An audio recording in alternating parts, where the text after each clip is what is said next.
All right, here we go. Look who's back. Sydney's back. Hello, everyone. Welcome to Coaches on the Couch episode. I think it's 8. Watch it be 7, but I think it's 8. Who knows? I should know. Anyway, we're back to talk about Linfield, which we swam on Saturday, as well as looking forward to conference in a week and 4 days. Right, starts next Thursday, the 13th. So yeah, coming up soon.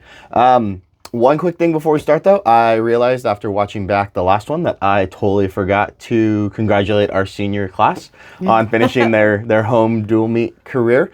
So congratulations, Cole, Ethan, Tatum, Jacqueline, Elena, Anna, Ella, Alicia, and Sarah. Wow, almost forgot somebody there. On finishing up their final home dual meet last 2 weekends ago now against University of Puget Sound.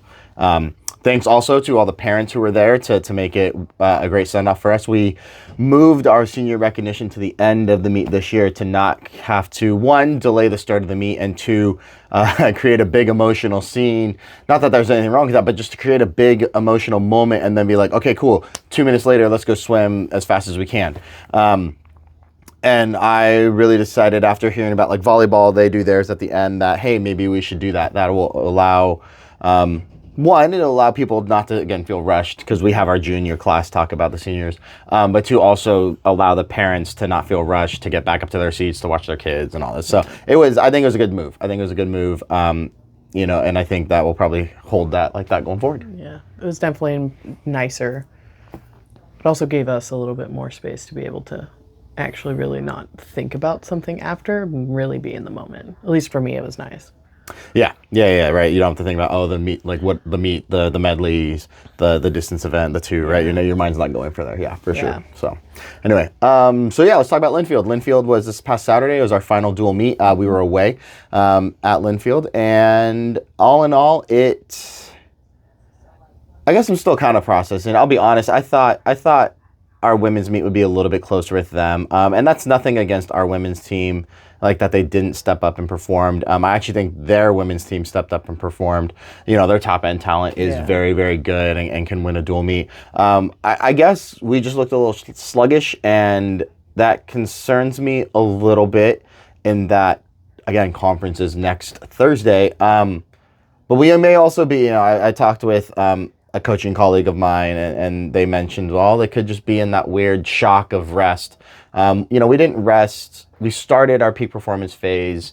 We're not really resting that much, but just enough to maybe shock the body. And it's also always hard to travel and their senior meet, and then so we warm up, then we probably were out of the water for 30 plus minutes ish before we then go into the meet. So maybe that had something to do with it too, but.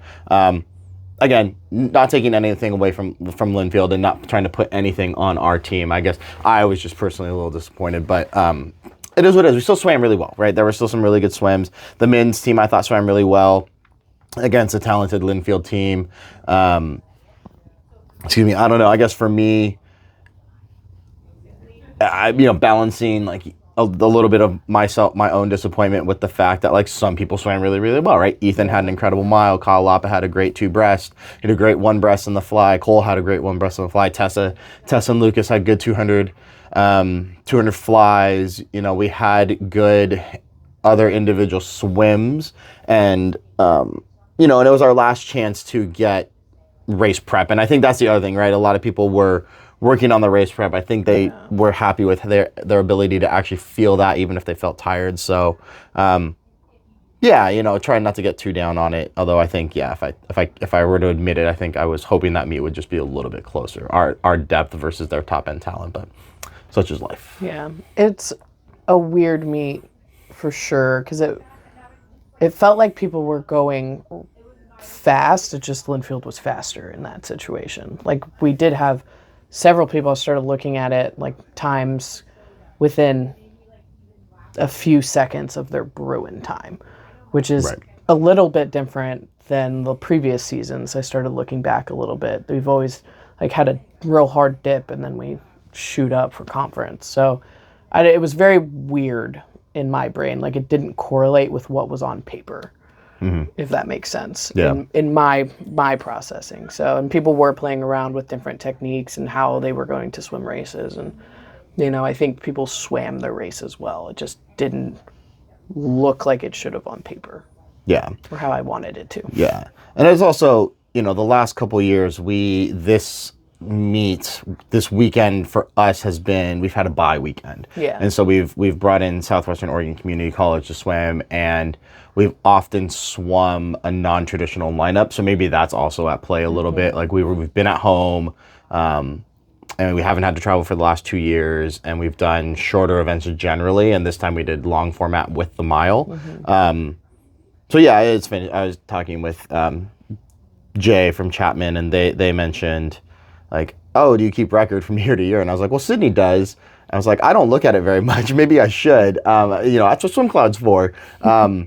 And yeah, so I think maybe that's part of it. I haven't reckoned with yet as by going through and like looking at where we are. We were doing it during our conference meetings where I was like, yeah, your Bruin time was this year, you were this last year, this is what you were pre and post Bruin last year, this is what you've been pre and so far post, and overall you're quicker.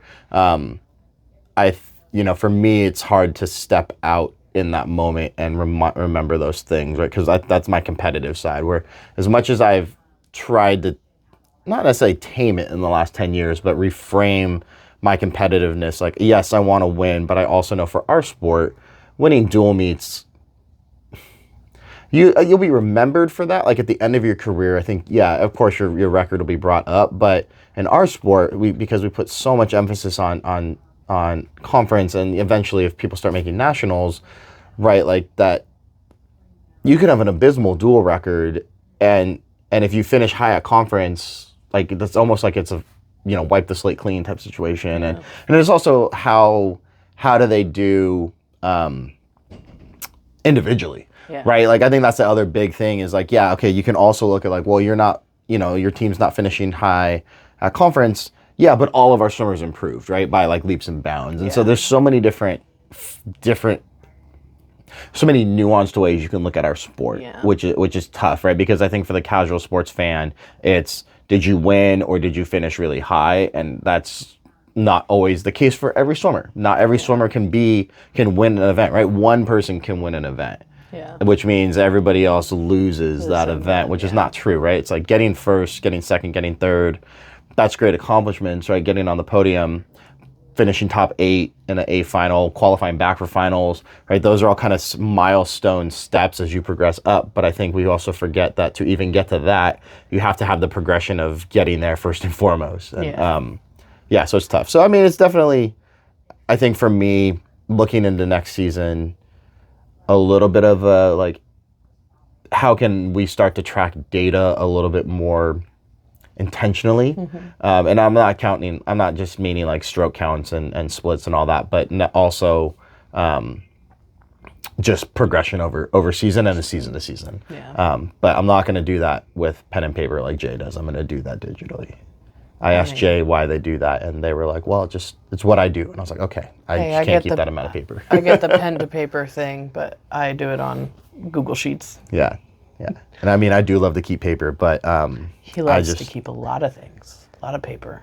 Paper is important. I'm staring at a stack of 4-year-old swim meet results. No, I don't think it's 4 years old. I think 3 years old. Excuse me, 3. Yeah, get it right. Okay. So anyway, but yeah, so again, Linfield overall solid meet. Again, I think the thing for me is we did those meets, we did those swims, and now we're going to conference, and that that's not a hard switch to make, at least in my brain. Like I don't like saying that conference is next week, just because I wish we had more time. But I think you always wish you had more time. And so what are we doing this week? We are moving into a full-blown taper. Full-blown will be called peak performance. I don't like to call it taper. Just a quick side note, I don't like to call it taper because I think a lot of people envision taper as we're not going to do a lot, we're not going to really work hard, and I'm going to get out early. And I'm like, those things could not be further from the truth. Like you're trying to get ready for your best possible swim. You need to be intentional in your details. You need to be dialed in with the specific energy. Like if you just swam easy for 2 weeks, you're probably not going to have a really easy time swimming fast. Yeah. Right? You got to swim at pace, even though it hurts. And I don't like to rush us, so I don't start practices early. I'd say if we get out early, we get out early, but know that your yardage will come down, but your intensity will stay high, right? And if we get out early, we get out early, but we got to accomplish the things we need to accomplish to get ready for race day.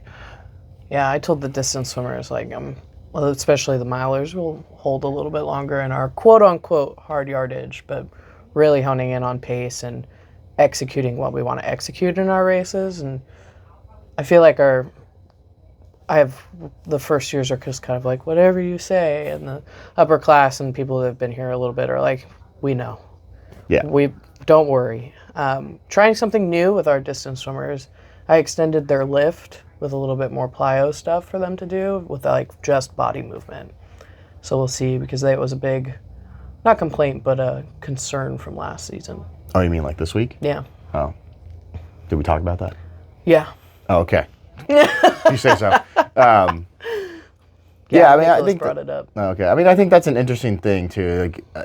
For anybody is this week we don't lift, but should we? And I don't mean like heavy lifting, but plyo, med ball, light resistance band, body weight stuff. Like, should we do that? And I've always been afraid that we're gonna get hurt at the last moment, and that's not to say that our team is intentionally doing things incorrectly. I get nervous for that, and then I think on the flip side, now this is an assumption, I get that, and I know what that makes me when I assume, but I also assume that they will freak out a little bit if they have to continue lifting. And I guess we could make it a on your own if you want thing, but then again, that's my control thing. It gets going, and I'm like, if I can't control and walk someone down from choosing too high of a weight, are they going to be sore? And as much as I love to say, like, you got to learn your lesson, some of them don't have much time to learn lessons for next year, because some of them will be done in 2 weeks from yesterday. And as much as I know that you cannot control what is going to happen, it's very rare that someone gets to end their career on a high. I want to be able to put them in the best position for them. And I think for some of them, that's by controlling them so that they don't have to make the decision. Yeah. Which is probably a lot on you and I to do that, but because they are adults at the end of the day, and they do need to take responsibility for their training and for their efforts. But some of them are so good at overthinking that they will overthink themselves into analysis paralysis. And that's where they need us to come through and knock all that crap out of the way and say, like, you're just going to do this. Yeah. I mean, it is really much like that conversation between, distance swimmers, we can lose that muscle mass faster than sprinters. Like, you have much more fast twitch muscles that hold on to that strength. And, really what it is just body movements. And knowing the group that it is, I'm actually not horribly worried. Today, I went to the gym myself, and they were there. It was optional. Women's team was there together. And I trust Sarah to lead them appropriately. And then Nicholas is actually pretty smart when it comes to knowing what not to do when it comes to the gym. So yeah. I'll give them credit. I think it was more just it's not that they're not smart and don't know what to do. It's I feel really good. I can push this really hard. Yeah. Which at this point in time, the pool is where that needs to happen, not the weight room. Yeah. I don't think but that group would. I can't speak for all 37 of them. So anyway, so that's where we're at. We'll start to come down in yardage. There'll be the sprinters are in the high 3s today. The mid distance is just over 4.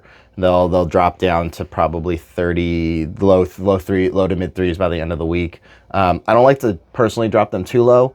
I was talking with another coach in one of my mentor groups, and he mentioned he doesn't like to bring them down below 35, and I kind of agree with that, because when you think of a 4-day meet, regardless if you're competing every session, you're getting in for warm-up and warm-down every session, except for probably the last day, right? Where if you don't qualify for finals, we don't force you back on the water. But between all that, you're going to do a couple thousand yards, even if you swim a 50, 100, and 100. Yeah. And you're not on relays. You throw in the 200s, the 400 IM, the 5, the mile, right? That only ups the yardage. You throw on relays, regardless if it's 1 to 4. So there's, I think that's another reason why we just don't drop hard yardage. It's just not the situation we're going to be in. Like a high school setting where you have a prelim day and a final day, I can completely understand that, right? Yeah. But from a long meet that is a lot of swimming for our top end people, right? If you're a top relay swimmer for us, talking all 4 relay potential for you, that's 10 swims over.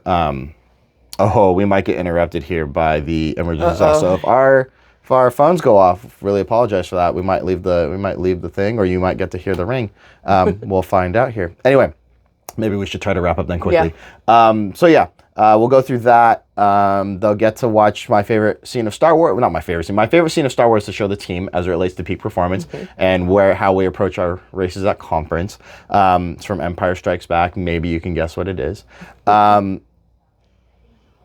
be back next week. I don't think we'll probably do where I think everyone's going to finish. I think we can talk about how we think we're going to do. But again, just to not set expectations on the team. I don't want anyone to watch this and then report back to the team like, oh, Brent thinks you all should get this, and just, again, put unnecessary stress on them. I saw Andrew yesterday, the head coach at PLU, who, if you don't know, he swam for me my first year here, his senior year, and we've been very tight ever since. We were talking at the Northwest Conference SAC meeting just about conference and our relays and just other things. And it's always good to remember that you're not the only one stressing at this time, that everybody is, and that ultimately the meet is a very fun meet. It's about having fun. Yes, we want to swim fast, but don't build it up to be something more mythical than it is. And that's kind of what the Star Wars scene gets at. And so I think it's a goofy way to show them that. And then I have another really good quote that I got yesterday from the presenter who came to talk to SAC that I will talk to my team about. I won't reveal it here in case any of them are seeing it. But maybe I'll say it in next week's video. That way I know they've already heard it from us. So anyway, any final thoughts before we go? No, I'm excited. And I say the phrase, have fun, swim fast for 4 days straight. That's right. That's right. But anyway, so next week, look for a little conference preview. And then I got to be honest, we'll probably take a little bit of a break coming off the conference. So at least the next episode will be next Monday. The episode after that, TBD. But again, thanks for watching. Hope you got some good insight on where Sydney and I's head are at. That's the point with these videos, is want to let you into a little bit of our side of our program, of the sport, and not just solely on the swim team.